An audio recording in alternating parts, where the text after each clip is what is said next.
இன்னைக்கு எனக்கு birthday party celebrate பண்ணுறோம். ஏன்னா நான் சிங்கப்பூரில் செலிப்ரேட் பண்ணிட்டேன், இந்தியாவில் செலிப்ரேட்டே பண்ணலை.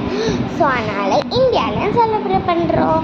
இல்லை பர்த்டே ட்ரெஸ் நல்லா இருக்கா, நான் கேக் காமிக்கிறேன். கேக்கு பார்க்கவே நல்லா இருக்குல்ல, சாப்பிடணும் போல் இருக்குது.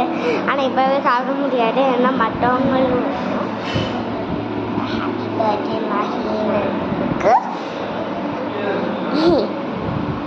நல்லா இருக்கா பார்க்கும் போதே பிளாக் ஃபாரஸ்ட். ஸோ நீங்கள் உங்களுக்கு இந்த கேக் ரொம்ப பிடிச்சிருந்துச்சு, மறக்காமல் லைக் பண்ணுங்கள், கமெண்ட் பண்ணுங்கள், ஷேர் பண்ணுங்கள். மறக்காமல் இந்த வீடியோவுக்கு சப்ஸ்கிரைப் பண்ண மறந்துடாதீங்க. மறக்காமல் பெல் பட்டனை கிளிக் பண்ணிடுங்க. ஓகே பாய், சரி பாய்.